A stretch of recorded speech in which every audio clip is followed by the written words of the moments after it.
يا شباب المحاضرة اليوم بس هي كبيرة 45 دقيقة will never enough to cover the whole subject of nutrition. Okay, we'll try to go through it, but there are a lot of things that you need to read from the slides, right?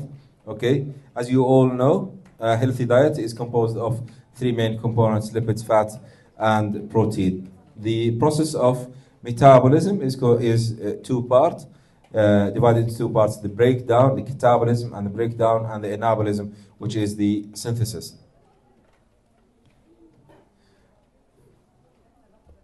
Feeding drives synthesis and storage, while stress and starvation will promote mobilization of energy and the catabolism. Okay?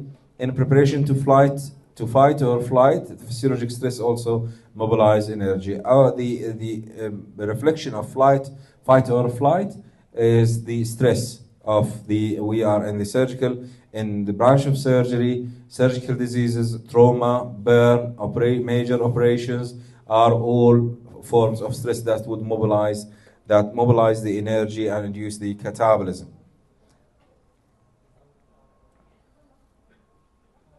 The main components of a healthy diet, starting with the carbohydrate. This is the primary source of energy to the body. There are tissues that are exclusively dependent on the carbohydrate, such as the brain and red blood cells.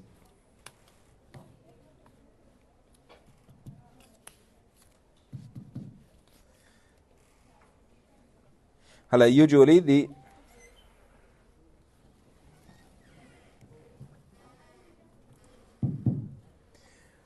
carbohydrate should provide 30 to 40%. سامعين يا إخوان؟ should provide 30 to 40%. بالله اللي مش سامعني فوق الكراسي فاضية تحت، هذا المايك خربان ها. They should provide usually 30 to 40%. We'll see what is the clinical impact of this number. يعني أنت فوت عندك مريض بتحسب إنه هذا المريض would need around 2500 calorie per day. 30 to 40% of these calories should come from carbohydrate. Yani, how much carbohydrate should I give? How many grams of carbohydrate should I give? If I need to give 40% of the 2500 calorie, that's almost around 800. Okay, 800 calorie. 800 calorie you divide by the number 4, and that will give you how many grams of protein you should give your patient per day. يعني احنا 30 to 40% of the caloric intake should be from the carbs. Each gram will give 4 kilocalories, and if it is parenteral, it will give 3.4. That's how they calculate how many grams does the patient need from the carbohydrate. You all know that the glucose is the functional unit of the carbohydrate that you give. Okay. Glucose in the fit state, it is stored in the form of glycogen in the skeletal muscles and the liver, and normally you have 12 hours worth of glycogen. يعني انت اول 12 ساعه من الصيام في رمضان انت شغال على الجلايكوجين اللي stored in your liver and skeletal muscles. After that, okay, you start with the glycogen, the gluconeogenesis, and from the liver.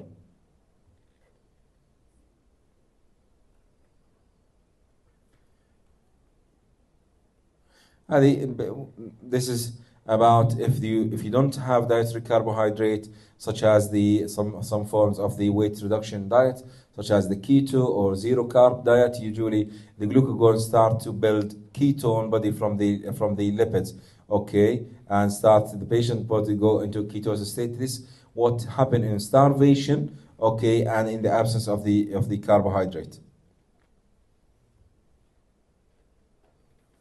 Carbohydrate digestion, usually it happens in the proximal part of the small bowel and the duodenum, up to between the first and half meter of the bowel. That's why الشباب اللي داوم معنا في البارياتريك, you all know that in weight reduction surgery, in the gastric bypass surgery, usually we bypass the first 2 meters, okay, of the small bowel. That's why they achieve significant amount of weight on a relatively short period of time, because they don't absorb most of the carbs that they take. Lipids, the functional unit is the fatty acids. Okay, they should give around 40% of a typical calorie or a healthy calorie. Okay, during starvation, they provide the majority of the energy from the ketone bodies. هلا each gram of the lipid will give 9 calories. يعني انت اذا قلت انه مريضي عنده 2000 كالوري 40% of them should come from the fat. You divide the number that you get on 9 calories, that will give you how many grams that you need to give to your patient.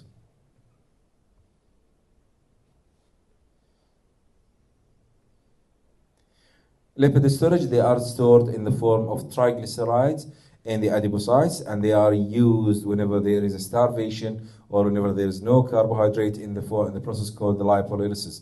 Lipolysis is stimulated by steroids, catecholamine, and glucagones, and inhibited also by the insulin. Digestion, usually it needs the whole GI to digest the fat. It needs a coordination between the bile and pancreatic secretions. That's why إنه المرضى اللي بيكون عندهم chronic pancreatitis or pancreatic insufficiency, they usually complain of steatorrhea. Steatorrhea, the excess fat in the stool because it's not absorbed because of the absence of the lipase and the pancreatic enzymes. المرضى اللي بيكون عندهم malabsorption, non-functional jejunum and ileum, usually they may present with steatorrhea. Proteins, another essential component of a healthy diet. The functional unit, amino acid. Okay, they are essential component in the synthesis of the cells, enzymes, structural molecules, and immunoglobulin.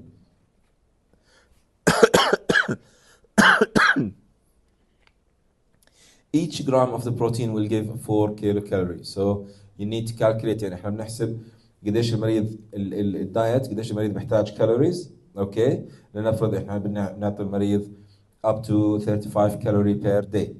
We multiplied after calculating how much stress response does he have, how much stress was he exposed to. Let's assume, for example, that we need to give 30 kilocalorie per kg for a 70 kg patient. Okay, as we mentioned, around 40% of them should come from the carbohydrate, 45% should come from the fat, and the rest should come from the protein. So around 15 to 20% should come from protein. You divide that number by 4, and that will give you how many grams of protein your patient would need.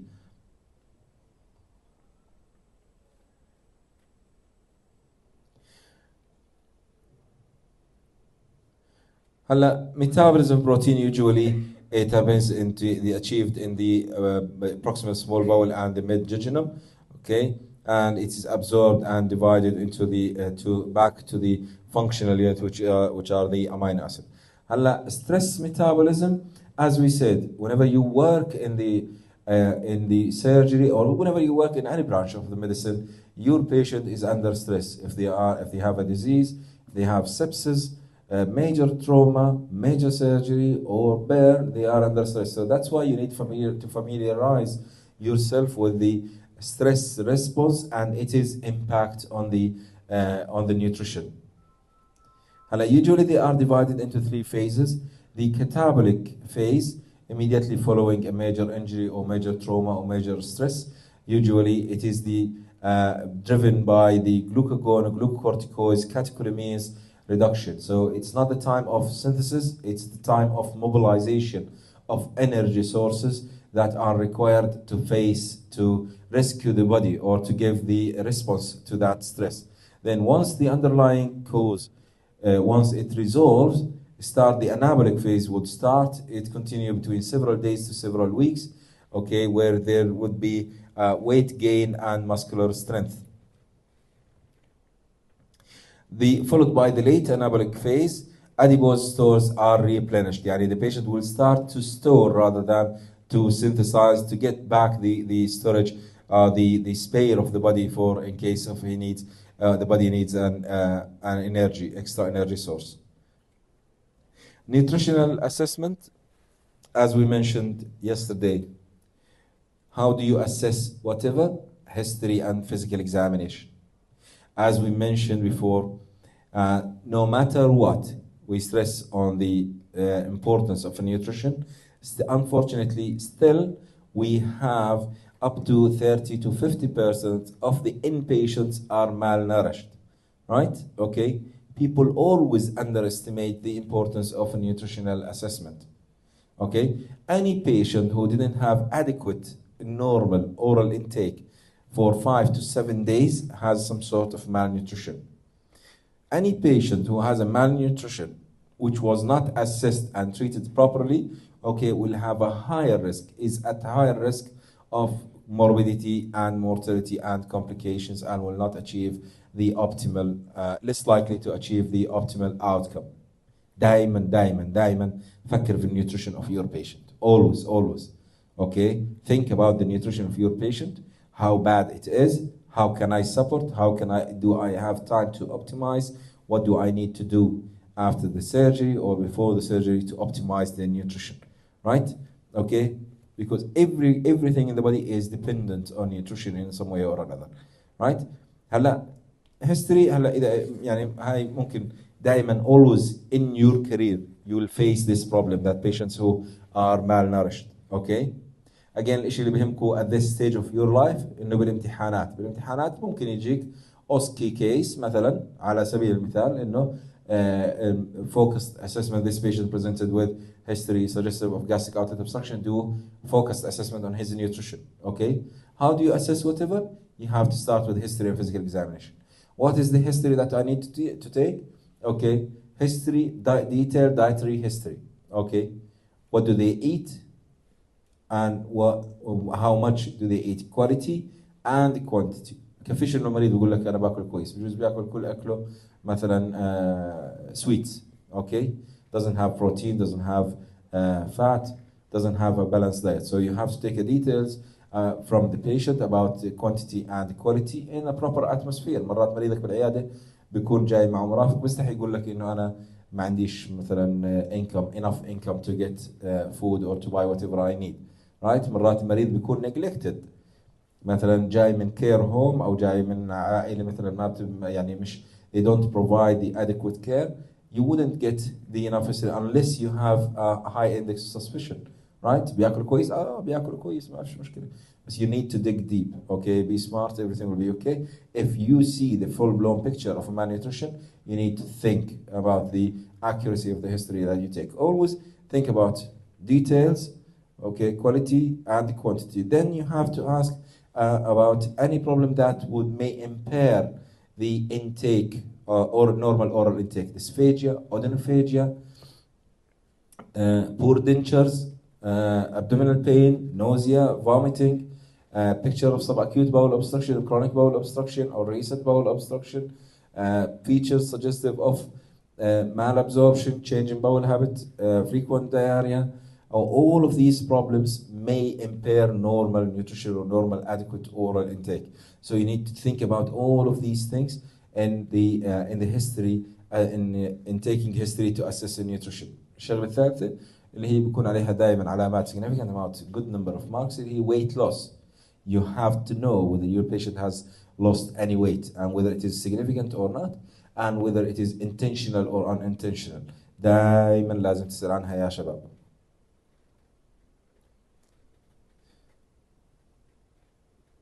Physical examination, it starts from the moment that the patient enters your clinic. Okay, المريض اللي فايت من الباب, you see if he has improperly fit clothes. Okay, if they're generally weak, if they're mobilizing slowly, if they are weak, they can't get on the couch without help.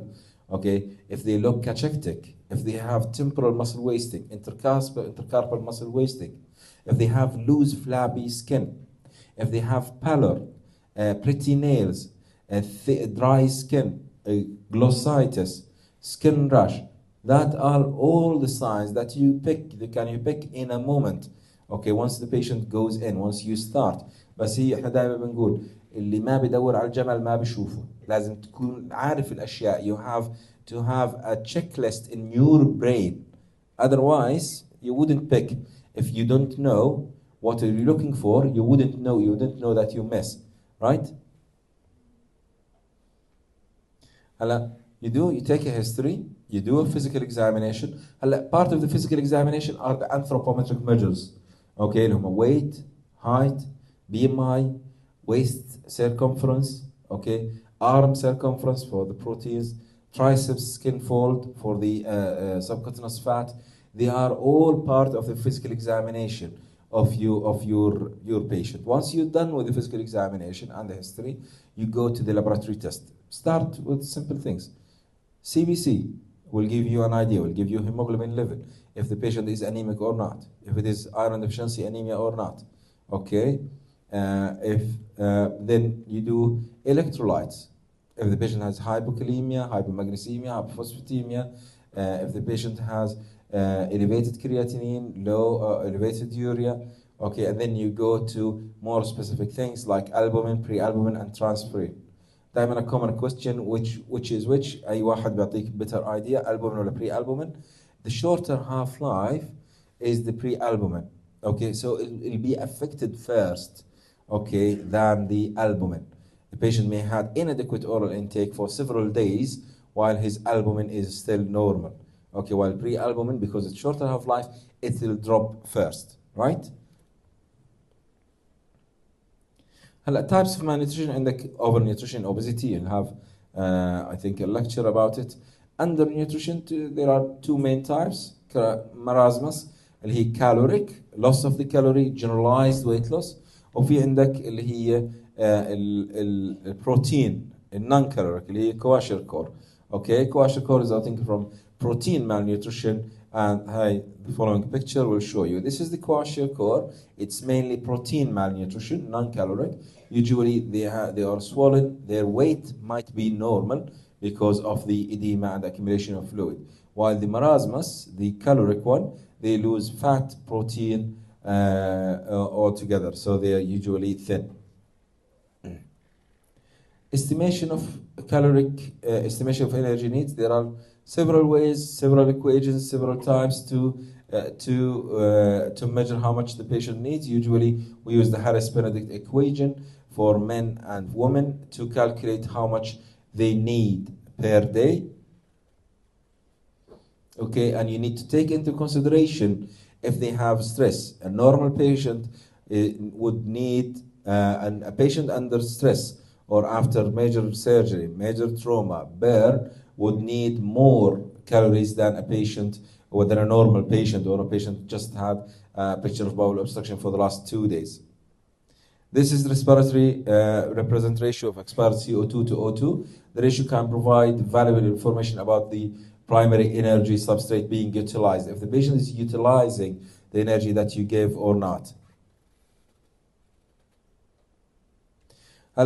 Nutrition administration.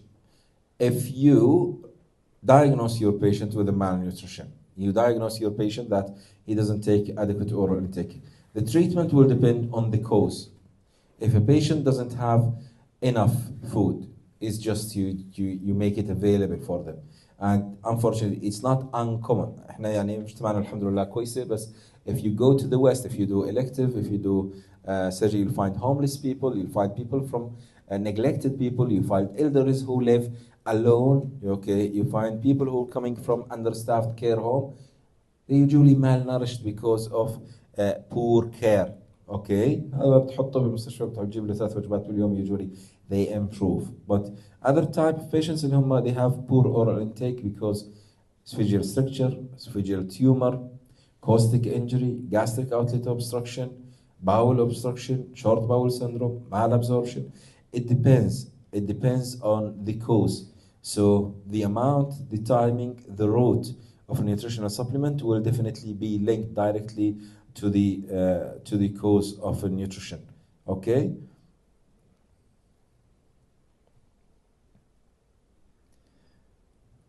Usually route of administration, usually the oral intake, the natural is the preferred whenever you can. Okay, patients who can eat and drink normally, this is the preferred. They don't need NG or NJ if they take normally. Okay, what type of diet? It depends on their clinical condition. There are several types of diets that we can start with. Usually after surgery يعني الشباب اللي داوموا معنا بشوفوا البارياتريك احنا we give the patient a leaflet with detailed dietary instructions for the first few days after the surgery. You are on clear liquids with examples what are the clear liquids. If you're clinically well you can progress up to full fluid. هلا clear liquids ما بتقدر تخلي مريض على more than a week or so or more than 10 days on clear liquids because they give not more than 1,000 calories per day. Okay? If they are clinically well and there is no clinical contraindication, you can build up to full fluid. هلا clear liquid تقدر تفسرها للمريض أي شيء you can see through. أي شيء شفاف. Okay? You can take it. هلا full fluids or full liquids أي شيء بتقدر أي شيء بتديره بنصب. Anything that you can احنا كنا نقول للمرضى anything that you can't مش هون برا anything you can take through a thick straw للشرمونة anything you can take that would include soup, cocktail, even thick soups, yogurt, ice cream. You give examples for the patient. This diet may give or she easily digested. Okay, they can pass through a narrow esophagus or narrow stricture or narrow pylorus. Okay, they don't need a lot of effort to be digested, but usually they give no more than 1,200 calories. So you can't keep your patient for a long time on the protein. There has to be a next stage. Regular diet اللي هو الأكل الطبيعي اللي احنا بناكله. Once the patient is clinically well, you go to regular diet. هلا في بينهم في MASH diet. Okay, you can go gradually. If a patient there is gastric emptying, if a patient has narrowed pylorus, if the patient is gradually not tolerating a regular diet, you can go MASH diet, you can go soft diet, you can go sometimes, you can go regular diet but on small frequent meals.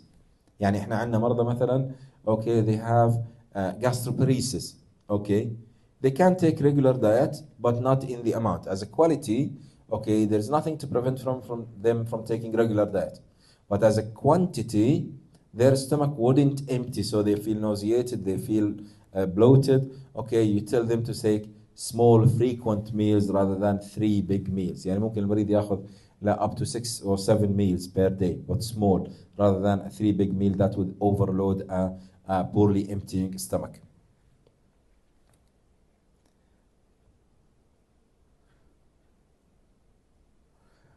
Routes of nutritional support. When do you need nutritional support? Whenever the patient is unable to take normal oral intake through the physiologic route, right? Okay, he would need a nutritional support. Okay, زي ما حكينا مريض ما كان عنده he's unable to provide food physiologic, it just provide a good care with the normal food. بس المرضى اللي ما بيقدروا ياكلوا you need to support their nutrition. Okay, enteral. What is the routes of transport? Enteral and parenteral. What is the preferred route? Enteral. Why?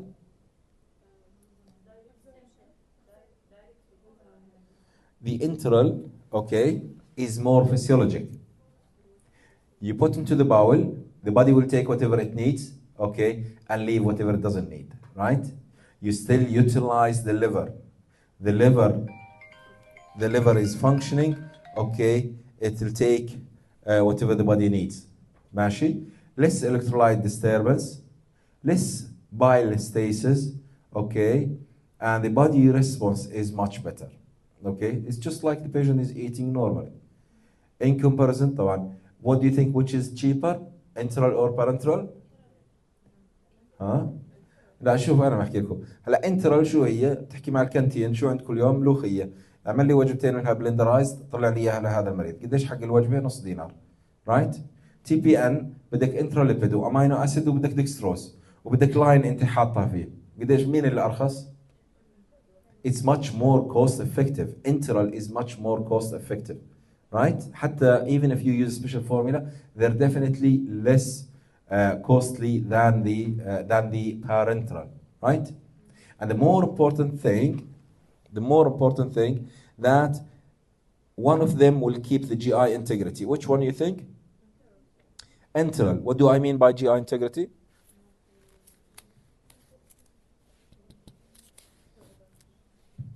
Huh? Look. Whatever you don't use will atrophy. Okay? If you don't use your GI system, it will atrophy. Which part will atrophy? At least the epithelium lining of the bowel will atrophy, which means the gaps in between will be bigger. The epithelial barrier, when it becomes unhealthy, okay, it will stop doing its function. Its function is to protect the bowel, to separate the bloodstream from the lumen of the bowel. So you know the bowel is not completely sterile. There are flora, there are bacteria. Okay, if they have unhealthy barrier, some of the bacteria will sneak in a process called شو؟ excellent bacterial translocation. يكون عندك مريض ما شاء الله عليه على تي بي ان صار له اسبوعين ما عندوش any source of sepsis، فجأة بحكي معك resident بيقول لك your patient is spiking temperature 39 degree. Why? You do a blood culture, you find the gram-negative bacilli. What is the explanation for that? Okay, you need to rule out other sources, of course, but one of the possibilities that the patient has bacterial translocation because you did not use the GI system for several weeks. So you need to use the GI system even if you don't use it for the full amount of energy, right? Okay, even for a small amount, that will keep the integrity. That's the biggest advantage of the enteral over the parenteral, right?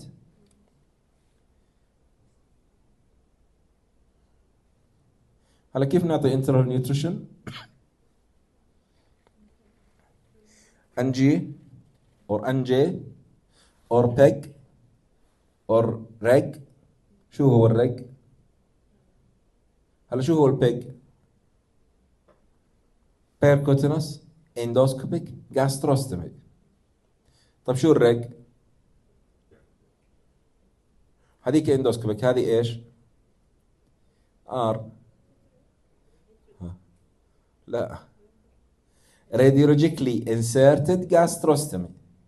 اوكي طب في عندنا endoscopic وفي عندنا radiologic، شو الخيار الثالث؟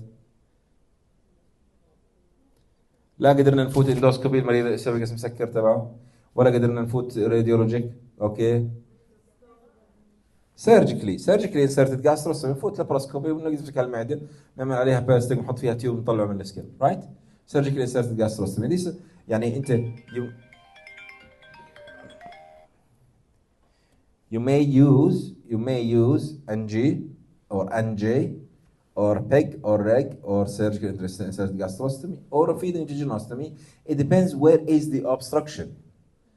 مريض عنده مثلا extensive facial trauma مش قادر ياكل ويشرب، تحط له NG.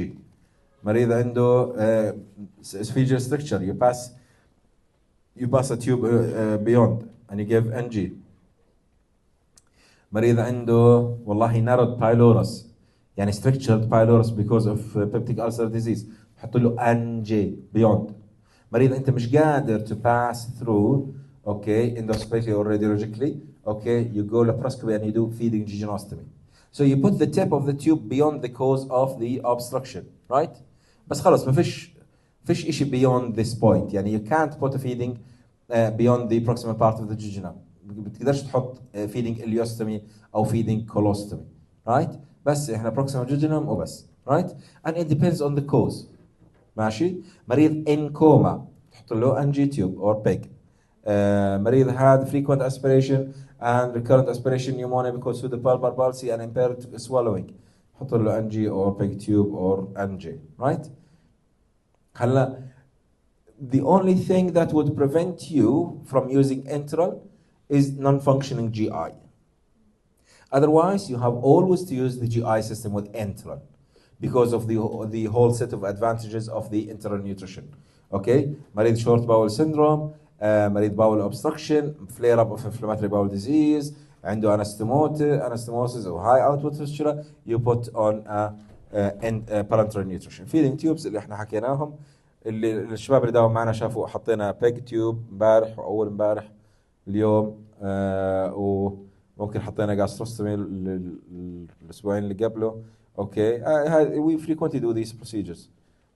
هلا انترال فورمولا، انترال نيوتريشن اللي هو الشيء اللي بتعطيه يعني you can give special formula, you can give ensure, you can blenderize food.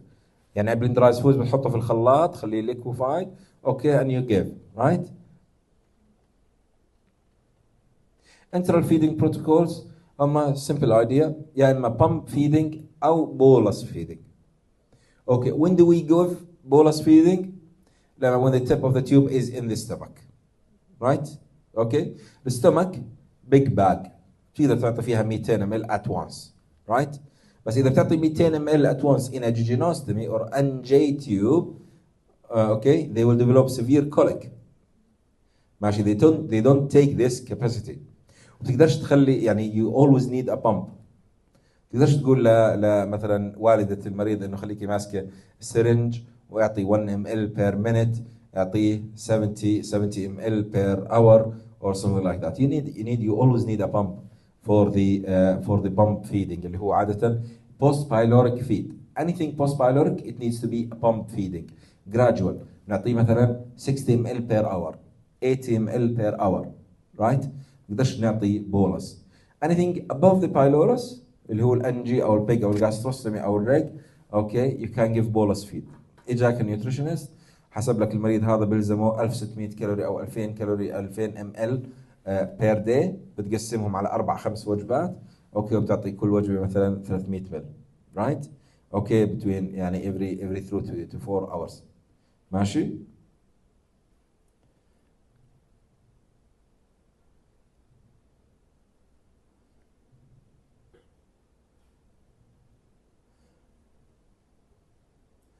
هلا يا شباب هذه بالنسبه للتيوب فيدينج اوكي. There are precautions in the tube feeding. You have always to be careful from the aspiration. ماشي. Aspiration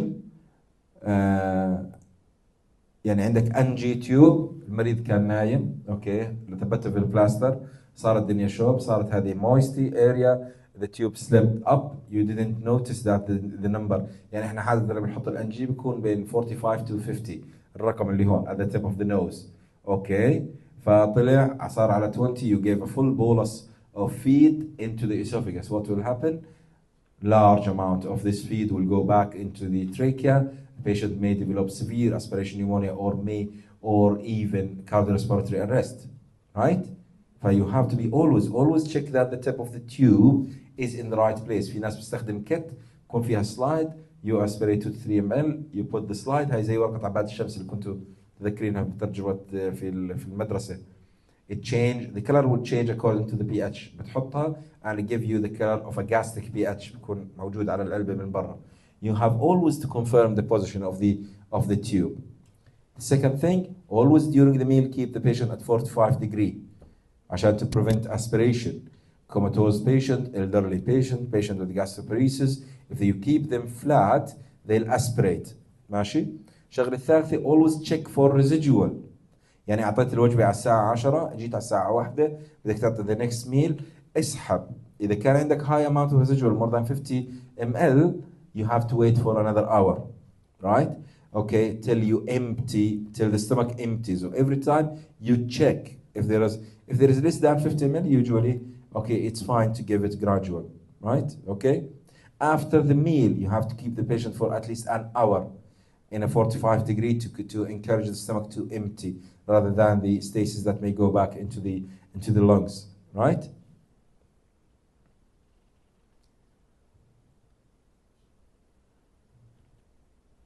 لا احنا وين رحنا؟ ليش؟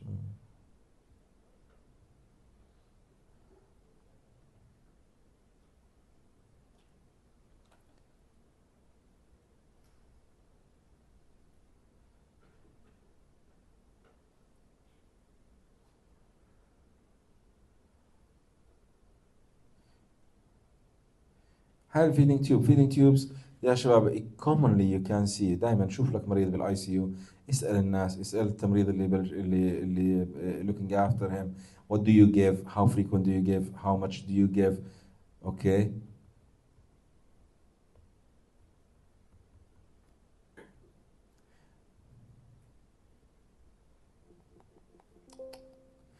صراحة هذا very uncomfortable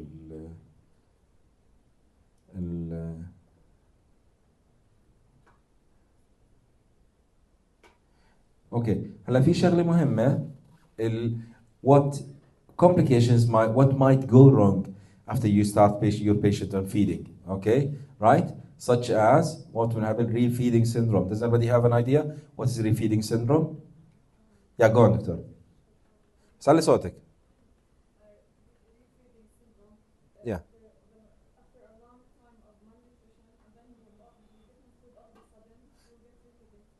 Why does it happen? What's the path?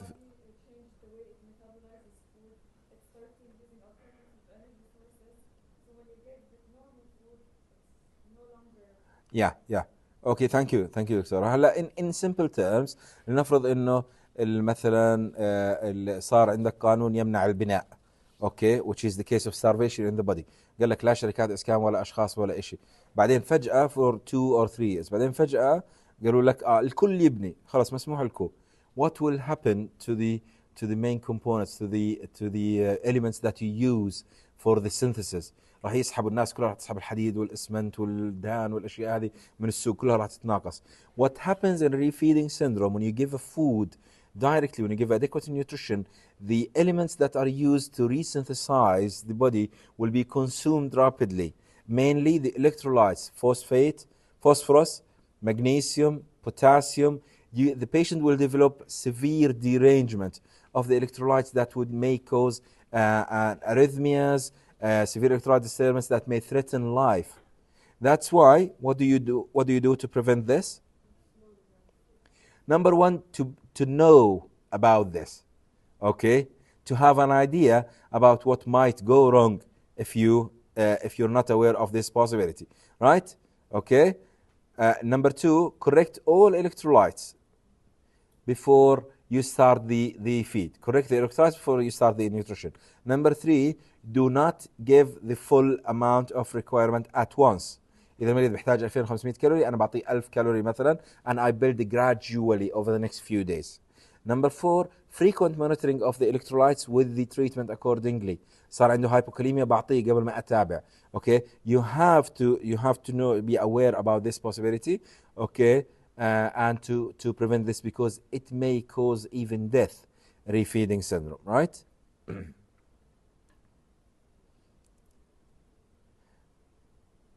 Any feeding tube may block, may fall out, okay, may obstruct, okay. So you need always they flush the tube after using it, okay. Always you check the patency of the tube before you connect to the pump.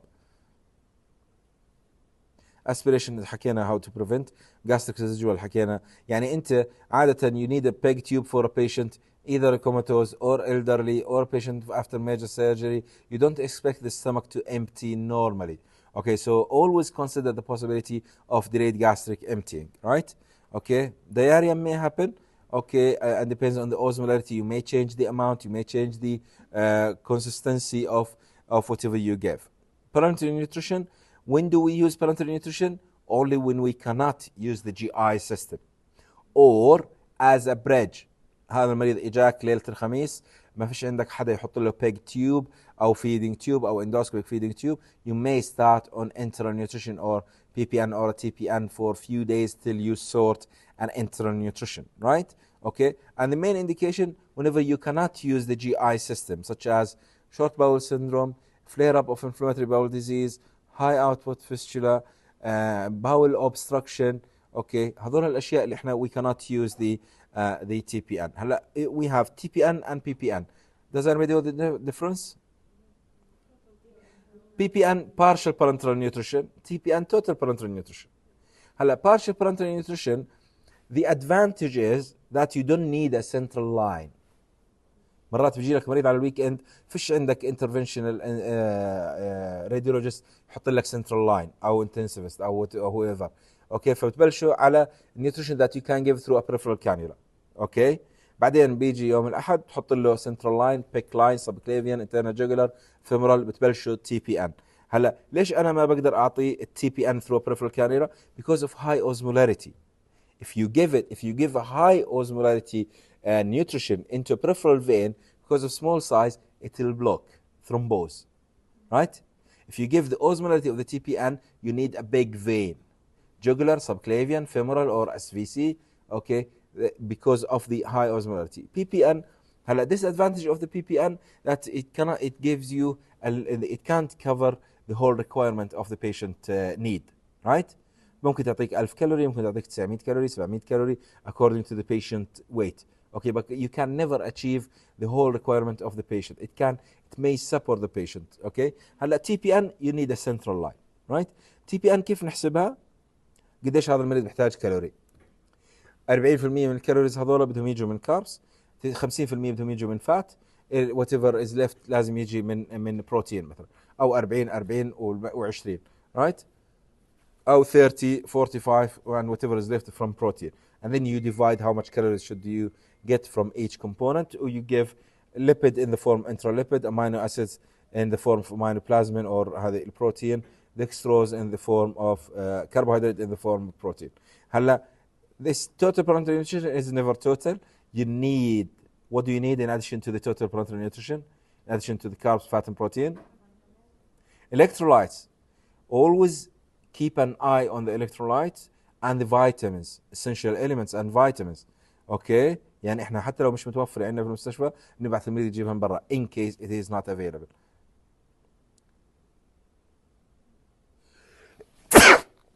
Sorry. Administration of TPN زي ما حكينا through a central line. Okay? When do you wean your patient from the TPN? Whenever they can take adequate oral intake. You solved the problem. The patient has recovered. Okay? Complications of the TPN زي ما حكينا. Line complication, هذا common question. Line complication. Okay? Metabolic complications because you bypass the liver. Electrolyte disturbance. Bile stasis complications such as acalculous cholecystitis or cholelithiasis, right? Okay, in addition to the cost and the misuse of the GI, or if you don't use the GI, it will atrophy, it will cause bacterial translocation. Thank you. Any questions? يعطيك العافية. شكرا.